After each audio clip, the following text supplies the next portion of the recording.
The Roads Fund Administration would like to inform the public that with effect from Thursday, January 1st, 2026, the road toll fee rates will be adjusted upwards.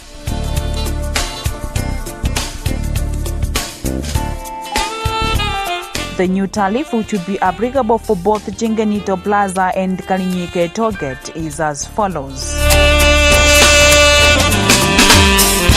Class 1A light vehicle 2 axles at 2,000 kwacha. Class 1B pickup 2 axles at 2,000 kwacha. Class 1C minibus 2 axles at 3,000 kwacha. Class 2A 17 to 31 passengers with rear double tire 2 axles at 8,000 kwacha. Class 2B 2 to 5 tons with rear double tire 2 axles at 8,000 kwacha. Class 3 above 31 passengers 3 axles at 8,000 kwacha. Class 3 above 5 to 10 tons 3 axles at 8,000 kwacha. Class 4 above 10 tons 4 or more axles at 10,000 kwacha. And Class 5 abnormal load at 40,000 kwacha.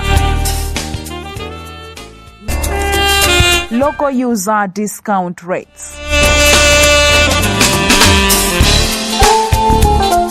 Class 1A light vehicles 2 axles at 400 kwacha. Class 1B pickups 2 axles at 400 kwacha. Class 1C minibus 2 axles at 600 kwacha. Class 2A 17 to 31 passengers with rear double tire 2 axles at 1,600 kwacha. Class 2B 2 to 5 tons with rear double tire 2 axles at 1,600 kwacha. Class 3 above 31 passengers 3 axles at 1,600 kwacha. Class 3 above 5 to 10 tons 3 axles at 1,600 kwacha.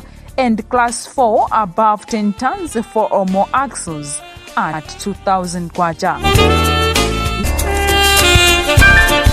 All foreign trucks registered outside Malawi in a country that does not impose any inland tolls or similar charge on trucks registered in Malawi will be exempted from paying inland tolls. Pay toll for sustained road maintenance.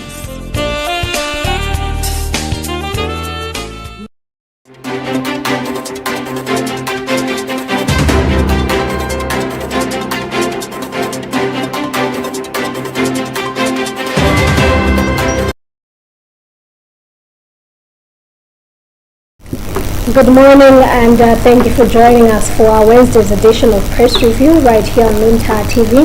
Today, the 14th of January 2026, it is yet another time when we take you through some of the stories that are appearing in our newspapers. And today with me, Tandy Winzmara, and of course I'm not alone, I'm here with my colleague Moses Magawa. Good morning, Mr. Magawa, how are you? I'm great, how are you? I'm alright, thank you. Well, I'm great.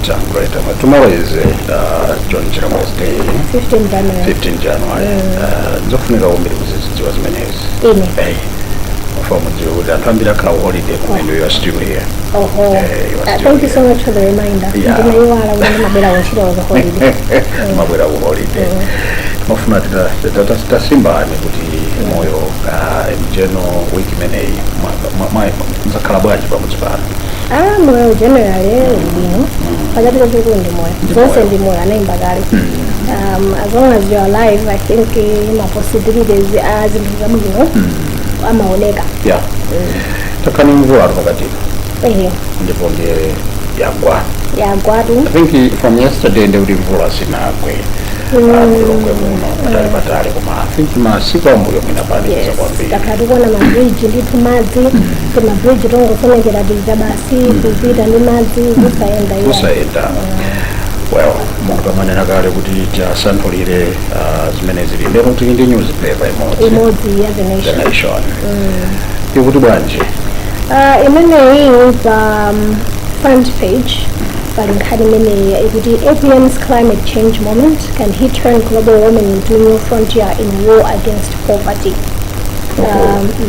Full story money with the second page, and the part of the full story reads, President Peter Mutharika has ranked climate change among the top threats to Malawi's fragile economy as disasters fueled by global warming become more frequent and devastating, killing 36 people nationwide this rainy season. He amplified calls for bold climate action on Friday, during the swearing in of 4 deputy ministers, including Ministry of Natural Resources, is Chipiro Nganjia. The Magamba Zuma is Amvula. Yeah, sure. Of course, mvula tunaifuna. Oh yeah. Kama maziwa inaurwalira mvula ya mabele. Kama swali ya ndizi nzake zina. Oh yeah. And we have seen the local kwa misiyo as well. And we have seen in Boma through the Ministry of Transport, they said somebody kwanza misiyo mene madeno sana siana ikidi mkota kwa Kasungu. And now we are looking at also the Ngogozaza Kaba Bridge. We are looking at madeno sana siana nyumba za antu. So what the core is here from the story, the president akupemba kuti pakhale mgwirizano wawina aliyese atengere mbali polimbana ndi kusintha kwa nyengo kapena kuti mavuto amene amadza chifukwa cha kusintha kwa nyengo komanso makamaka zinthu zimene zimapangitsa kuti kuzichitika ma consequences amene amabwera chifukwa cha kusintha kwa nyengo. We are looking at kudula kwa mitengo. Okay. Mitengo is, I think, not just I think, kufukuza mapungira ma consequences of cutting down of trees. So you do makonda kuuza ka sentence of sound that makonda one time cutting down of trees. Makala. Yeah. They come with several consequences. Kumanga kwa my infrastructure musalimba. They come with several consequences. Kumanga nyumba mala munisimo ino manga nyumba. Because these are issues that come on a yearly basis actually. Annually, kama kadi kukumana ndi mavuto nena kuti nyumba kuna kwa za sefukida. Ndo mungu atimuone sese madidaka makalo momo. I don't know what it is to develop people as a country to understand there is need for us to take action to disaster risk management before the need to actually sort out the consequences of something. I feel like if we really have to someone being reactive, we can and then we react to it. Let us be active first.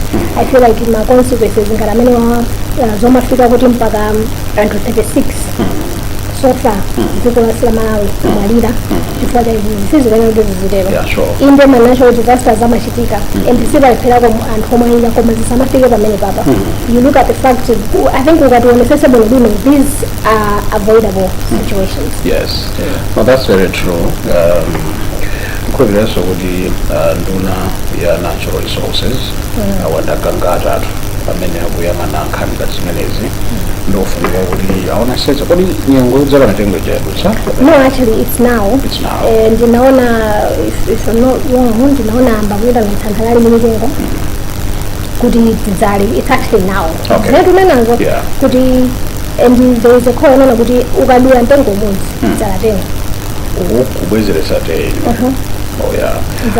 Kubira kuti Malawi kuno zimenezi sikwene kuti zimachitika timango zikamba pakama pafunika kuyikapo mwina kuonjezera mphamvu kaya ndi malamulo kaya ndi chani sikudziwa chifukwa kudula mitengo ndikumachitika anzathuso ndithu apolisi amakhazi nezakuziona singabise pano nangasi makala madutsa mnese omwemwe ndiwadutsa bwanja apa munthu atanyamula makala osamupatsa kachilango kena kache kumulanda nzina zotero koma wadutsa ndithu apita nawo malo siyana.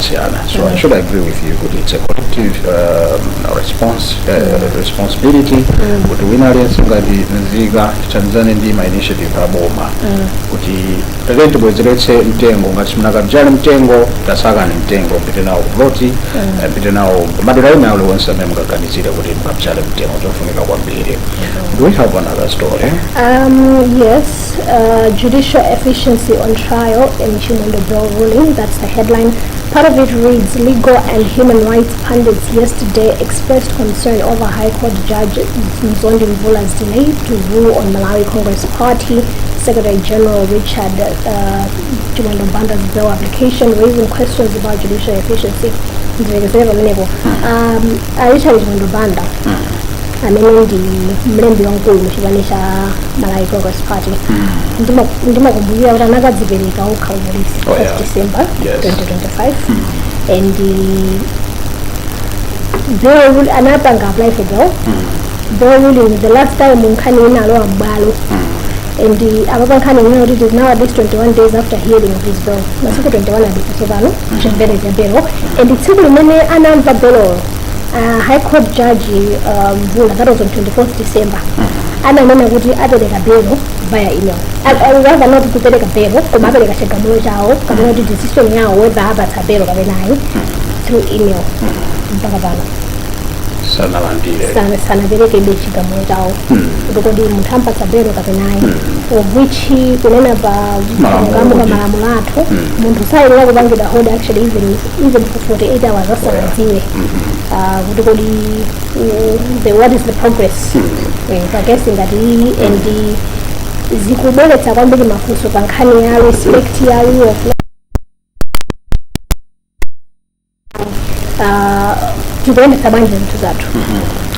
That's very true.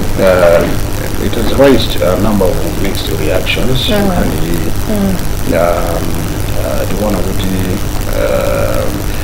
maybe we have to understand is it part of Maramulo, because Maramulo demands you know about 48 hours what is a bail Kumabuti is Makajonchi the also I think as many as Maramulo is already but we have seen and followed kuti balibese Sunday tumba kana pita kubarola likulu mirandolicha mekuti anabwezedwa nzoda pitano komweko and the Supreme Court iko inali ifanyanira kuti Supreme Court imapanga rule kapena timamva milandu imene High Court ya gamula and then munthu amapita ku Supreme Court ifayo kisana kuti Lisbon High Court yapanga koma chifukwa choti so far even a judge High Court amzanjezerawo has not yet made decision yawo pa nkhani ya bill hearing atati kubayisanzo akanati mwina bill yakani eyakana and then pamene ma lawyers chondopanda they have the right kupita ku Supreme Court of Appeal koma nawo zonena kuti mwajamfulumira podera kuno kuzapanga zimene zifake kuti case yanu ku High Court is yet to vote. Well, we are still moving on. We are still going to do more koma tisanapitirire tipita kaendi tu break pang'ono tikhale tikubwereranso kuzaona kuti kodi zina mwa nkhani zimene tinazo newspaper ya lero ndizotani.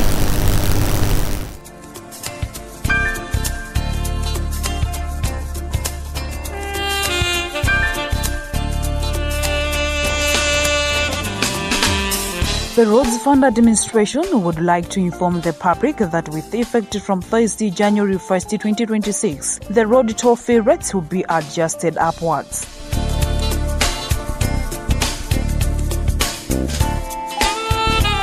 The new tariff, which will be applicable for both Chinganito Plaza and Kalinyike Tollgate, is as follows.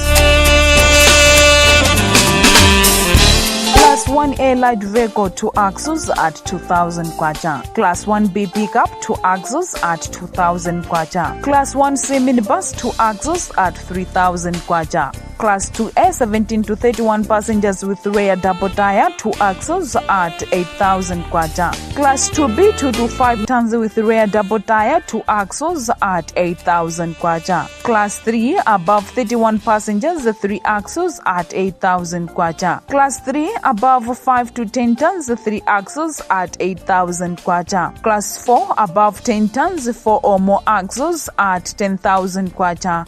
And Class 5 abnormal load at 40,000 kwacha.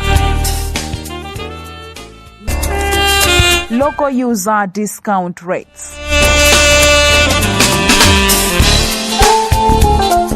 Class 1A light vehicles 2 axles at 400 kwacha. Class 1B pickups 2 axles at 400 kwacha. Class 1C minibus 2 axles at 600 kwacha. Class 2A 17 to 31 passengers with rear double tire 2 axles at 1,600 kwacha. Class 2B 2 to 5 tons with rear double tire 2 axles at 1,600 kwacha. Class 3 above 31 passengers 3 axles at 1,600 kwacha. Class 3 above 5 to 10 tons 3 axles at 1,600 kwacha. And Class 4 above 10 tons 4 or more axles at 2,000 kwacha. All foreign trucks registered outside Malawi in a country that does not impose any inland tolls or similar charge on trucks registered in Malawi will be exempted from paying inland tolls.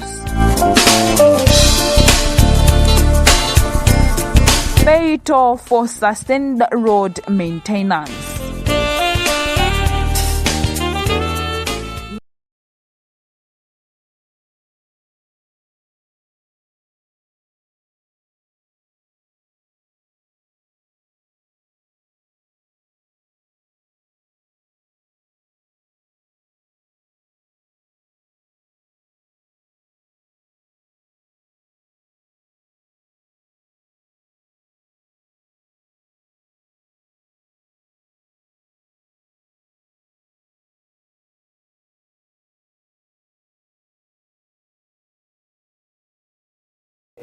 Welcome back, and if you're just joining us, know that you're watching Press Review coming to you live from our Bishop Navy Media Center studios, and today with me, Thandi Mzumara, and of course I'm not alone, I'm here with my colleague Moses Magawa. Now, before we went on that break, tinali titaonekerapo ndi tunkhani zingapo zimene zalembedwa kuzokhudza ndi mdziko muno, local stories, and now we're moving on to international stories.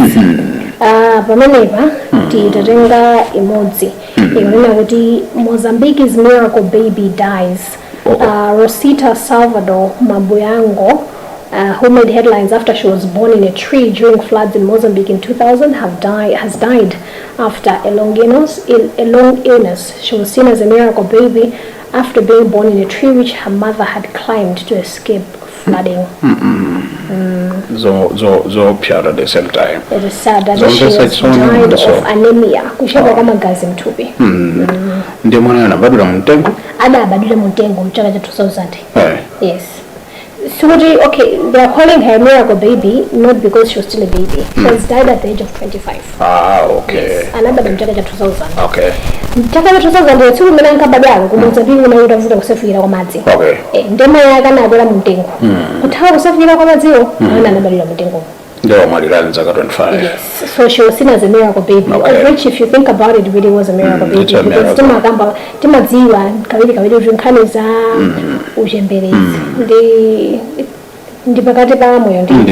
So to be in such harsh conditions and then survive still, it's a miracle.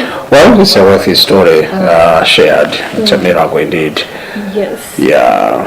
Moving on to business. RBM sees bright spot in inflation forecast. That's the headline. Economists say fiscal intervention is key to sustain momentum. Part of the story reads that the Reserve Bank of Malawi, RBM, has projected an optimistic inflation outlook for the near term, noting that easing food prices have bolstered Malawi inflation's resilience to external shocks. In its latest market intelligence report, the central bank noted that the inflation rate dropped to 27.9% in November 2025 from 29.1% the previous month, despite mixed inflation and exchange rate trends across advanced, emerging and sub-Saharan African economies. Zikuoneka ngati kuti inflation rate yathu yachotsikirako. I've also seen our National Statistics Office sasa nawo report yawo imene ikuonetsa kuti maka nkhani ya zakudya mitengo ya zakudya yatsikirako. Of course katundu oti si chakudya akukwerabe komano katundu oti ndi chakudya zikuoneka kuti watsikirako, which I believe is good news. It's a good news, yeah, it's a good news. Tikuona mitengo ya chimanga iyi. I saw of course si chakudya, but I saw cement kuti sonayi zikuoneka kuti watsika. Yeah, watsikanso naye. Zimene zikuonetsa ngati kuti of course chakudya kumalawi kuno chikadula zinthu zambiriso zimapita pamwamba. Of course. Yeah, the initiative of the government imene ikuchita kuti mwina mwake chakudya chimanga chipezeke paliponse. We talk of the trucks that are getting into Malawi from Zambia. Anthu somene anali ndi chimangachi aonakale kuti sitingachisungeso yayi akuchibweretsa poyera akuchibweretsa m'misika mmene mukuoneka kuti chakudya tsopano chikuoneka ndi nkhani yabwino kwambiri mwezi wa January chakuti chimatura chimavuta kwambiri. Yeah, so kumamva nkhani iyi ndikuti I think Malawi is in the track kuti tipite kuwoloka mavuto amene anatisamwetsa pakatipa. You have arts and culture. Arts and culture, and we'll take one here as well. A headline reads, Miracle Chinga makes acting debut in Royal Dilemma. Part of it reads, renowned gospel musician Miracle Chinga is set to make her acting debut in the upcoming Malawian movie Royal Dilemma, which will premiere on the 27th of March 2026 at the Bingu International Convention Center, BICC, in Lilongwe. The gospel singer is among several new faces joining the film industry through the movie, which explores themes of royal inheritance and succession in a Malawian cultural setting. I have seen part of Maklibi, a movie. I mean, it seems to be an interesting movie. I think it's one to look out for. You know how kumala kunjikati yai kwa tuka filimu kaida makala antaka umo antaka makala umo and this time around apart from Miracle Chinga, who we know as a gospel artist, we didn't know that she can act. This is her premiering herself as an actress, and not just her, there's also automatically Ida Chika. Is it Chika Chubbs? I think that's how she's known as Kwambili on social media. She's also in this movie. Zwana Udi, I think Zimenezi across the globe is going about this kumajitika like is it Ronaldo? Oh yes, yeah. Fast and Furious. Yes. I have seen my pictures online. He's going to be in the next one. And Zimajitika actually yeah, sure. Music artist, footballer, or whatever, multitasking. At the end of the day, artistry is artistry. Very true. You know, some koza. Why not? Okay. Hey, ngati oma zoti ndi one team B. Kapange play team uje gawo la team B. Bezona. Ndoti anthu saka khulupira kuti asakupanga ati. Bezona. Akakuti. Ifakta akona ngati mathawu panga ati osazoti ndi chimene. Ndi chimene munthu uli. Kuti munthu ukuba. Basi nguba. Umaziwa njira zonse. Umaziwa njira zonse. Aizombi msaulule. Yes, palibe msaululapo ngati ndi mangopeka tisanzo. Chabwino. Ndangoti ngati muli ya sindi nati inu ngati a ngati ngati timanti mabingati mapeto mafuna tiziyambana lero ndo AFCON it semi-finals today. Okay. Mulimbali ti what fakuli Nigeria. Of course imene ndikuganiza kuti ndimene ingatenge ujene yakhala kusewera bwino kwambiri. Kusewera bwino. I haven't really been following much on what's been happening at AFCON. Koma I know for sure kuti Nigeria ndimene yakhala kusewera bwino kwambiri. Zikuoneka ngati so far komanso kuti makwene kwenda bwera ku Nigeria kulanzanga athupi ngati langali ulisapota malingana ndi inoyo musapota ena kumaine moneka kuti emphasis on what you mean by to ngati langali ndifusa bwino tikachokapo tichotsapo nkhani zosa ife ngasiti mayera ndi kamerayi timayera ndi kamerayi koma inu adzathu ndazungu nkale koma ife kamera imatithandizira aenda kuimvetsana back page tithokoze kamera anyway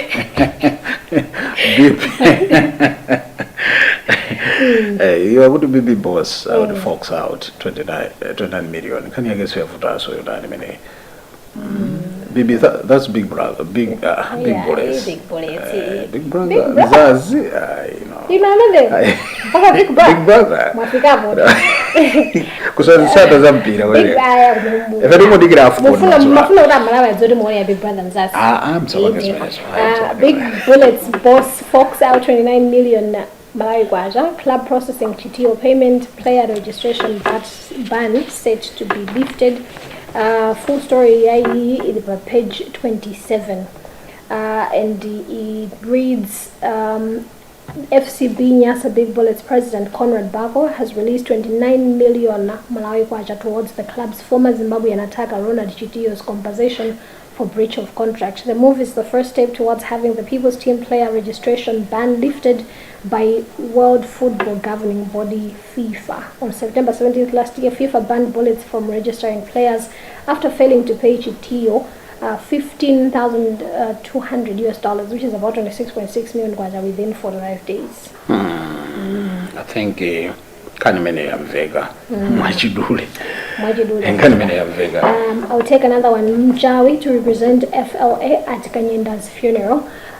Football Legends Association FLA General Secretary Gomezjani Mjawi left the country yesterday for England, where he will represent the association at Flames legend Esau Kanyenda's funeral. The former Malawi national football team hitman, who died on 2nd December after succumbing to liver cancer, will be laid to rest on the 4th of February in Manchester. Where? Imeneyo ndinayitsatira yoneka kuti paja panali nkhani yoti ayi Kanyenda Esau Kanyenda abwere kuno thupi lake kuti ayi ya Malawi tidzamulire ayikidwe kuno banja lake ana ake anata ife akhala kumangalande konkuno ya ndiye zoti pakati panalasana ikidwe ayi ndiye nzimeze kuvumbuluka pano kuti 4 February January and then now I believe you go to 4 February is the last date. Yeah, sure. International sports, I will take one. AFCON. West versus North Africa rivalry persists in AFCON. Part of it reads the Africa Cup of Nations AFCON 2025 marks the eighth time in the tournament's history that only North and West African teams have reached the semi-finals. Tonight, fans across the continent will witness the last 4 teams entirely from North and West Africa do battle in the semi-finals. Zikuoneka kuti matimu aku Africa, maiko ama Africa amene ali kumpoto koma kuli paja West ndi kutani. West ndiye kuti kumawa kapena kumvuma matimu West ndi kumadzulo apopo Amalawi akudziwa ndi kamalva chichewetu kumpoto ndi north kumakhanga kumamveka ngati kuti West kumadzulo apo ndiye tili pa mafuto failo ineso ndabalalika koma Amalawi akudziwa ku West akudziwa kuti West ibalika. Yeah, so maiko amene amaika wa West Africa komanso ku North Africa ndi imene zukhanga kuti pali mpikisano wakulu and akutaka ndikachi 80 mumbiri ya mpikisano wa AFCON. Nthawi zonse matimu amene amafika ma semi-finals amakhala ochokera not either koma amakhala kuti matimu amene akupikisana zikafika papa amakhala ochokera West and North Africa. Ife pachatiri ku Southern Africa. Sinaphule kanthu kuno kwe? Achera ku South sana chule. Ndikuti yankho linalo. Yankho ndendili nalo. Ndatangotivuta. Next time I think it is tisachita bwino. Tilekere pamenepo. Afika wabwanje kodi. Imene itu the nation ili pa 4,000 Malawi kwacha. Kwa anthu amene mufuna kuwerenga mwatchuchucho nkhani zomwe tawerenga komanso zina zomwe sizinathe kutero iniyopeza newspaper imeneyi komanso pitizani kuona maprogram athu otsatira pano pa kanema wa Luntha. Kumbukirani ndithu kukhala aukhondo nthawi ya mvula ndi kusefukira kwa madzi mlimi imene wakolera ndi umene umavutira kwambiri ndi pakali pano dziko mwathu muno ndithu ma district osiyanasiyana maboma osiyanasiyana ndi umene ukupezeka ndiye tiyeni ndithu tikhale osamala kusamba m'manja tikachoko chimbudzi zipatso tikagula zipatso tsukani usangoti njala ndi fika usangofikira kuluma kuti aifoti mangolo ndinachola mu mtengo ndi mvula yatsuka. There is no such thing as mvula yatsuka. Zakudya limbikirani kudya zotentha kwa makolo amene ana anu mapitisa ku sukulu limbikirani kuwapatsa zakudya zimene mwaphika ndinu ziyikeni mu container yotseka bwino zowapatsa mwana ndalama kuti ayi ukagula kumwe ku Chigege tiyeni tichepetseka mu nthawi ino chonde. From me, Thandi Wenzumara and my colleague Moses Makawa, it's a thank you so much for catching a press review today. And we plead with you that you continue watching the rest of our programs right here on Luntha TV. Just a reminder that you can also catch us on social media. We are on Facebook at Luntha Television and on YouTube at Luntha TV Official. Goodbye for now and just stay safe.